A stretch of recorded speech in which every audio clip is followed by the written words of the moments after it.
3 наурыз бізде дүниежүзілік әлемді есту күні.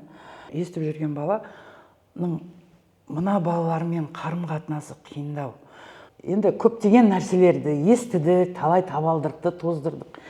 Ляззат, ты думаешь, они будет услышать? Сөйлемейді олар, әуреге салынбашы деп. Педагогтар айналайын ренжімесін.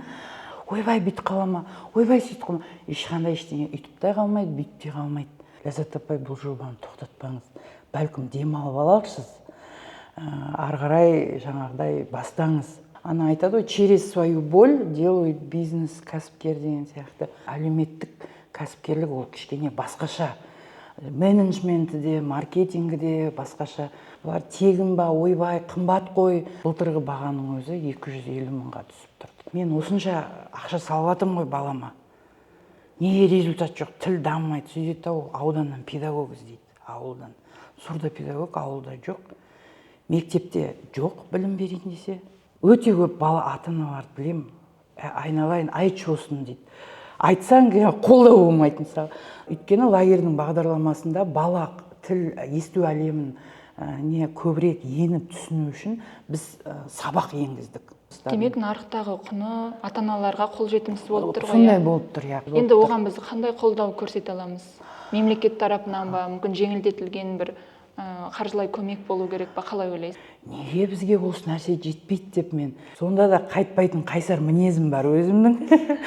Менің қазір мысалы жылағым кеп тұр да, өйткені мен білем ол адамдардың қалай қоғамға енуі, ол қандай қиындық этаптардан өтті. Таланты тасып жатады.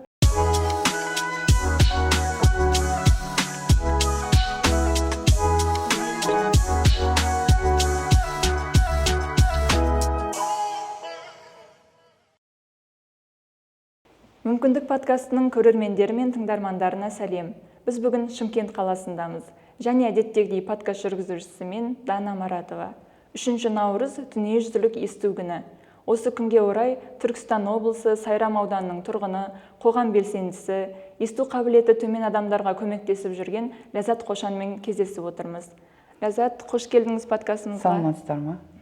Ляззат, жалпы есту қабілеті төмен адамдарға көмектесу туралы идея қашан қалай пайда болды? Жалпы бұл салаға келуіңізге не түрткі болды? Білуімізше, соңғы 8 жылда осы салада жүр екенсіз. Иә. Жалпы негізі бұл идея қалай түрткі болғанда, мен өзім есту қабілеті төмен әпкеммен көп жыл өмір сүрдім. Ол кісінің жасы қазір 60-қа келіп қалды. Содан кейін соңғы 8 жылда осы есту саласында, именно құлақты протездеу саласында қызмет істедім. 2021 жылы біз қызмет бабымен осы есту қабілеті төмен балалардың мынау педагогпен жұмыс істеуіне арнайы технология барын мынау Қазақстанда жеткізуге мен атсалыстым. Осы Түркістан облысында мен менеджер қызметінде болдым. Жалпы негізі құлағы төмен еститін балалардың құлағында байқасаңыздар қазір имплант, сосын аппаратпен жүреді. Ол балаларды қоғамға ену үшін сурдопедагог болады ортада. Сурдопедагог тілді дамыту арқылы оларды әлемді естуге мүмкіндігі көбірек туады. Осы мәселе енді мен ең алғаш жұмыс бастамас бұрын өзіміздің облыста мектеп-интернатында балалар мені жақсы таниды. Сол балаларға аппарат тағылды, ол балалардың арасында таланттар көп. Неге бізге осы нәрсе жетпейді деп мен осы технология. Өйткені бұл технология Швейцария елінің технологиясы. Ол жақтың баласы қоғамда сөйлейді, технологияны қолданады, әлемді таниды. Оларда жоқ жаңағыдай былай қоғам қысылу деген жоқ. Емін өзікін сезінеді. Неге бізге неғымайды, келмейді деп мен сол жылы өзі туризм саласында өзім стартап HLCK Travel деп турагентствомен айналыса бастадым. Сон балалар туризміне бет бұрайыншы деп жүріп, содан пайда болған идея.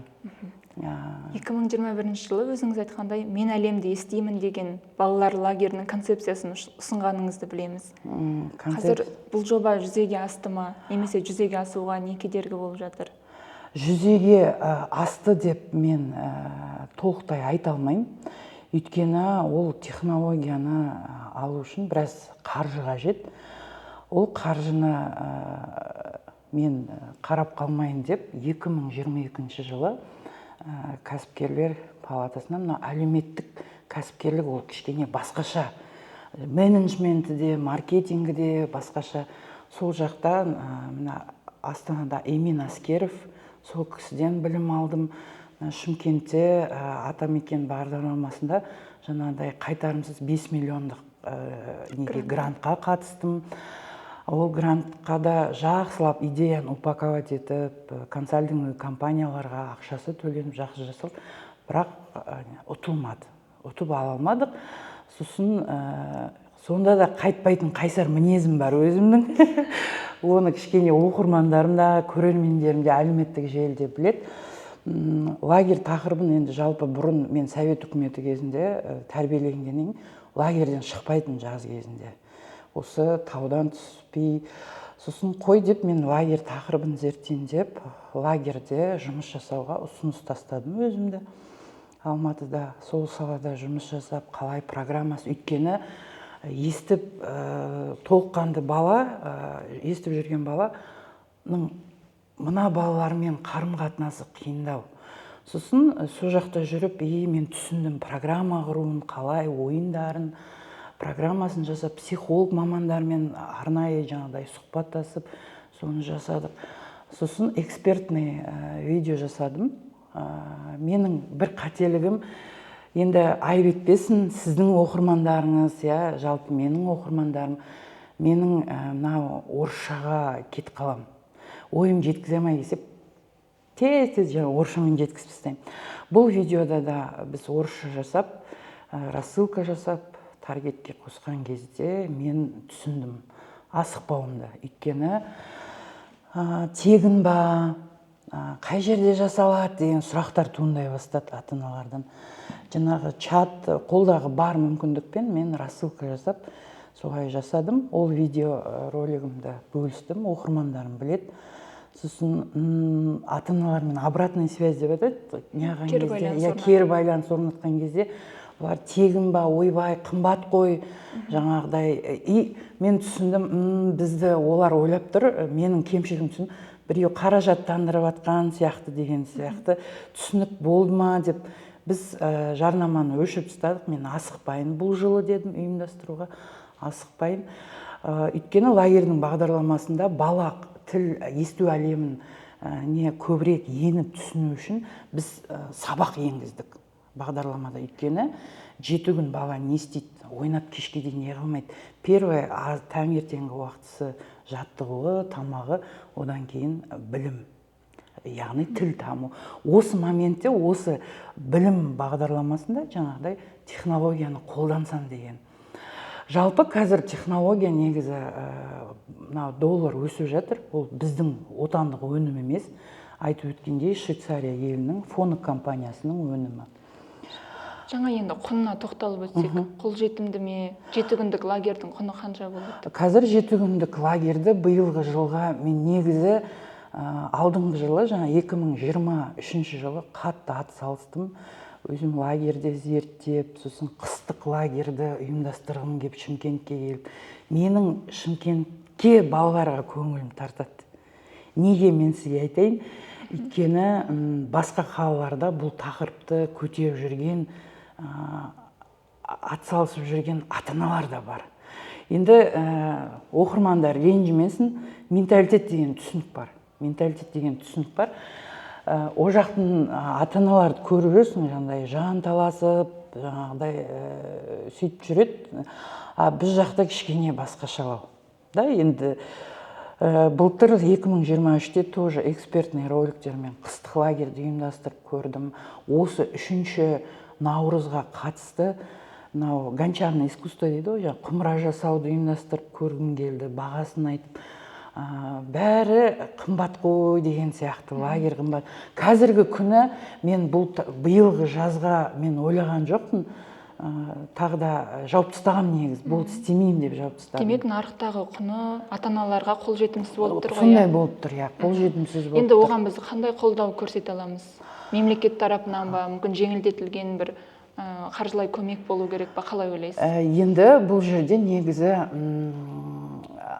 жалпы мәселе қайда жатыр деген болып тұр да. Бұл есту қабілеті төмен балаларды әлемді сапалы технологиямен есту үшін анау роддомнан басталады. Әңгіме сол жақтан жатыр. А менің жағдайымда қазір лагердің құнын мен биылға есептеген жоқпын. Былтырғы бағаның өзі 250 мыңға түсіп тұрды. Мен педагог жалдаймын, ал жаңағыдай көрнекі құралдарымыз бар. 10 күнге солай шығып тұр Алматы қаласында. Әрине айтты, былтыр менде қатты өзі атсалысып, әкімшіліктерге дейін ұсыныстарын көрсетіп жүрдім. Сол жерде лагерь, мысалы, таулы аймақтардың көбісінің бәрінде лагерьде бізде өткізсеңізші деп ауызбен айтылады. Жаңағыдай бір іс жүзінде андай іске аспайды. Сосын ол жалғыз өзім жүргеннен кейін, жалғыз, то есть аутсорсинг көмектесем, мен ақшасын төлеймін, солай команда. Сосын көп энергиям кетіп қалды. Шаршаймын, көп энергиям кетіп қалды. Сосын ойладым мен, мынандай осы мәселеге енді көптеген нәрселерді естідік, талай табалдырықты тоздырдық. Оның бәрін айтсам қазір уақыт тапшы, бірақ реті келгенде өзім мен оны айтып жатырмын. Солардың бірін айтатын болсақ, сол табалдырық тоздырған. Ляза, ты думаешь, они будет услышать? Сөйлемейді олар, әуреге салынбашы деп. Сонда мен түйдім, менің ниетіммен педагогтардың ниеті үйлеспей жатыр ма деген жаңағыдай сұрақ туындайды да. Мен технология үшін бірігіп, кішкене неғылай жұмыс жасап солай деп. Сосын Шымкент қаласының әкіміне ерекше алғыс айтқым келеді. 2024 жылы Ғабит Сыздықбековке. Біздің Шымкент қаласында дошкольный мектепке дейінгі школа-интернат бар. Осы технология сондай қымбат тұрмайды. Ары кетсе қазіргі таңда 20 миллионға жетеді. Бір сыныпқа бір сыныпты арналған. Ол сыныпта жаңағыдай бұлындай балаларды 4-5 баладан артық оқытпайсың. Жайлы мектептер салынып жатыр. Неге осыны енгізбеске? Миллиардный жоба емес қой деп мен Ғабит Сыздықбековке жаңағыдай шықтым. Инстаграм парақшасына білім басқармасынан кері байланыс шығып, презентациясын жасадым. Нұргүл Шамшиева ханымға рахмет. Көріп, алда іс жүзіне асуға атсалысамыз деп жүрген кезде Нұргүл Шамшиева апай жұмыстан кетіп қалды. Сосын тағы да бір ата-анам бар. Ол кісі өзін жарияламауды өтінеді, өзінің сондай перзенті бар. Бірақ ол кісінің перзенті қазір уже мектеп жасында, 2-ші класста кәдімгі мектепте оқиды. Жалпы орта мектепте оқиды. Арнайы сыныпта емес. Арнайы сыныпта емес. Сол жақында мені әлеуметтік желіде Ләззат апай, бұл жобаны тоқтатпаңыз, бәлкім демалып аларсыз, ары қарай жаңағыдай бастаңыз деп. Қоғам үшін қажет, сізді түсінемін дейді. Менің қазір мысалы жылағым кеп тұр да, өйткені мен білем ол адамдардың қалай қоғамға енуі. Өйткені мен өзім әпкеммен тұрдым, ол кісі қазір 60-тан асып қалды. Ол қандай қиындық этаптардан өтті. Потому что таланты тасып жатады, ал жаңағыдай қоғамға не оларды оқу бітіргеннен кейін не тігінші, не етікші ретінде көретіні мен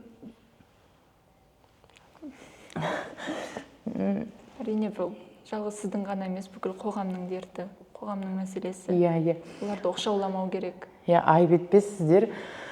Соны көргеннен кейін ол кісі енді 60-қа жақындап қалған кісі да. Мен балалармен, мен бүгін суреттерін де алып келгем. балалардың мен тест жасаған кезде, мектепке барған кезде мышление и талант тасып жатыр бойларында. Среди них даже есть математики. Олардың арасында математиктер, ғылым болғысы келетіндер. Бірақ жаңағыдай біздің сол культ жизни дейді ғой, қоғамдық өмір сүру типіміз осы оңтүстікте. Той жасайтындар ренжімесін, той, сосын сол жастар тойда ән айту. Мен даже таңғалмаймын, бір 10 жылдан кейін, возможно, вас будет оперировать человек-инвалид. Бізде кішкене қоғамда талантын қысып, орта жоқ болғаннан кейін сосын ерінеміз, қойшы деген сияқты. Жалпы солай.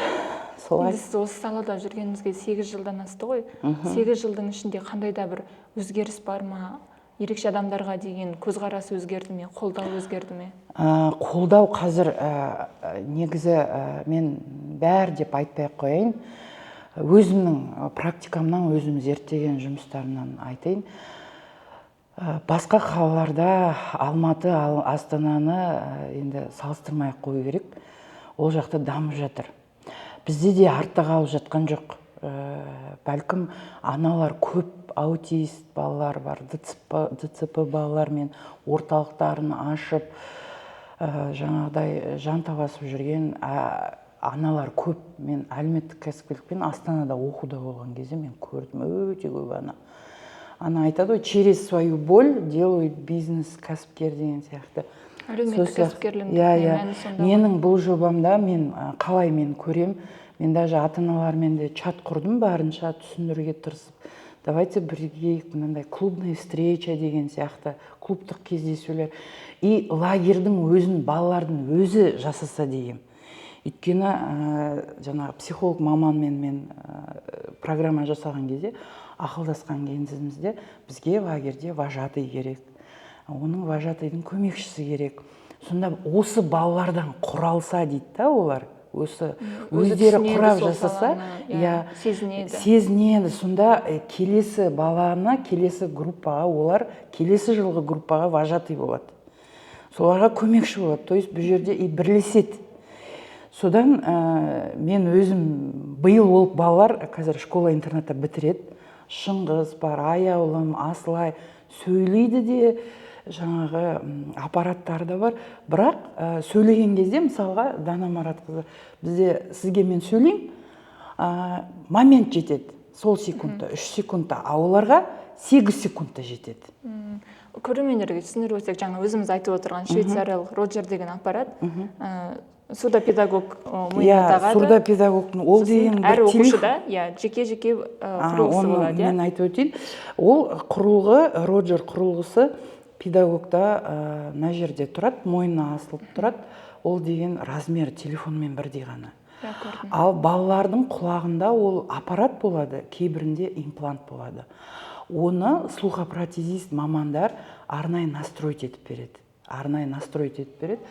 Сол лагерь барысында да бізге, мысалға, бала не тағады, имплант тағады, жоқ әлде аппарат тағады. Сонысын білу керек, өйткені әр имплантта да өз адаптеры болады, оның сосын аппаратта өзінің қай программа сай келе ма.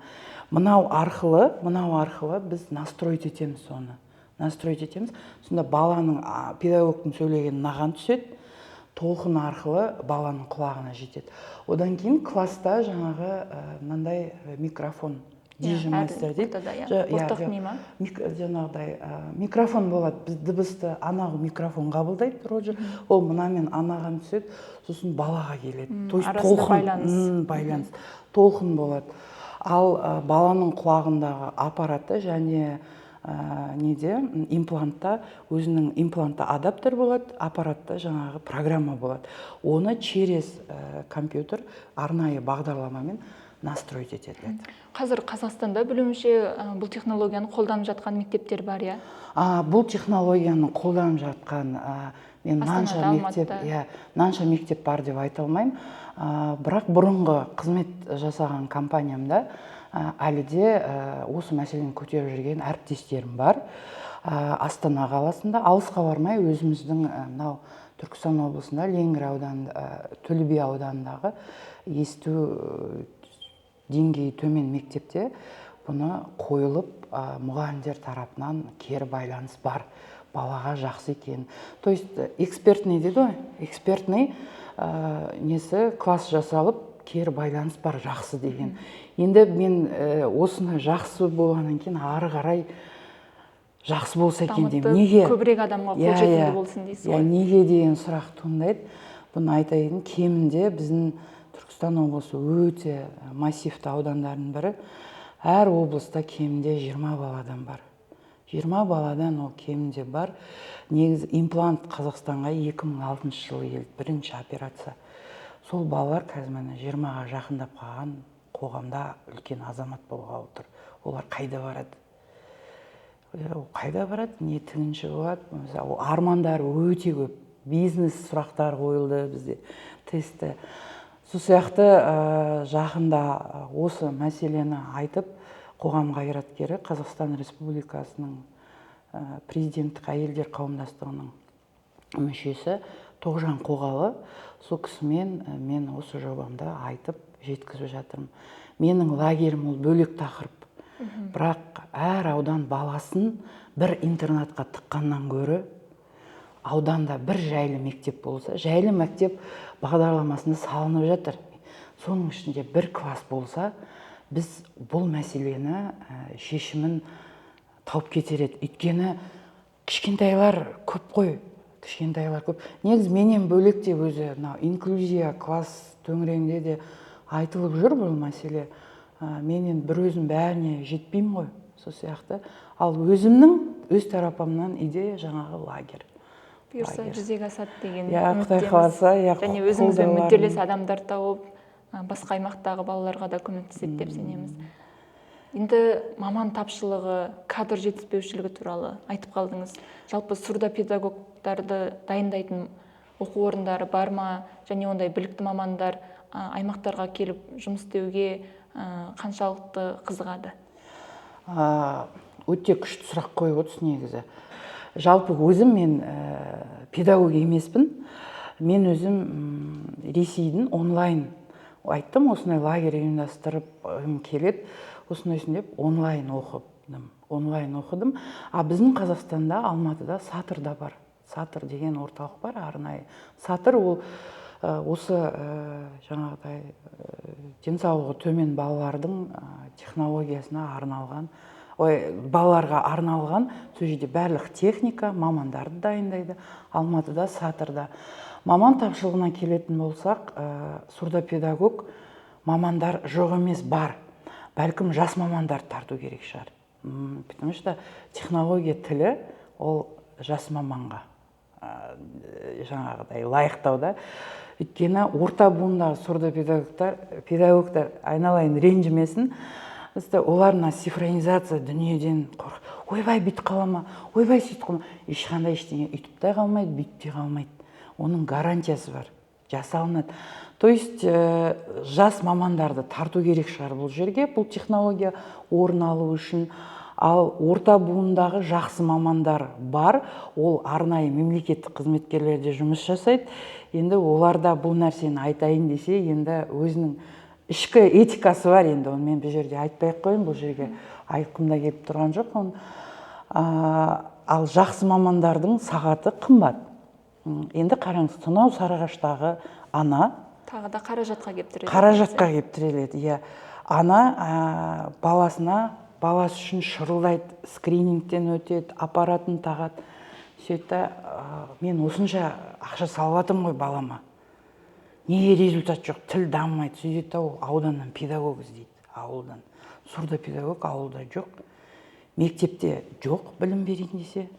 Балам сөйлейді ғой, сеніммен ол сонша дүниесін жасатып жатыр.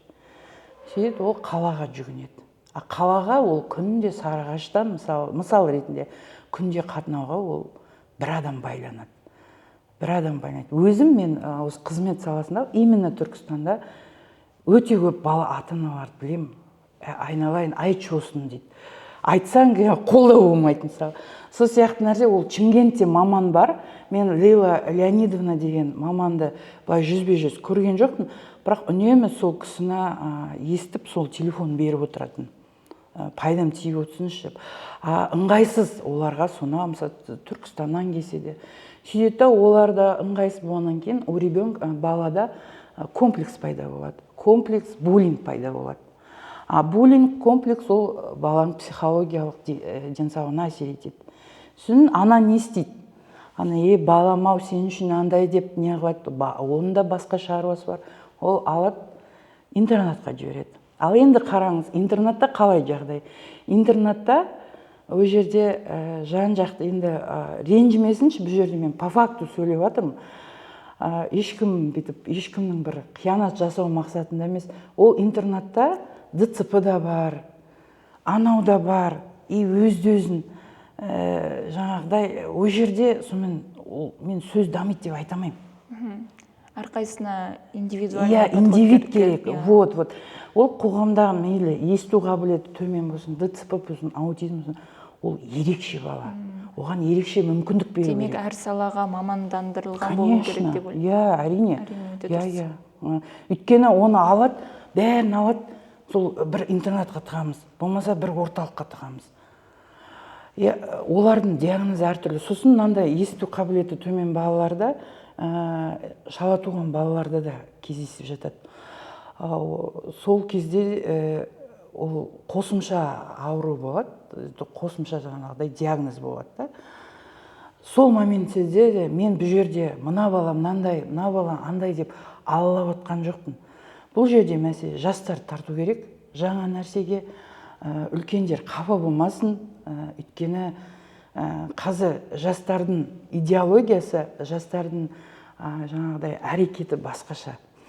Үлкендер мен мынандай деп алалап, ондай емес бұл жерде.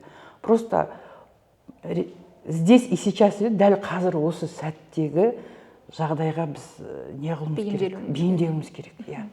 Сіздердің осы жобадағы мен әлемді естимін, түсінемін, сеземін деген ұрандарыңыз қатты ұнайды.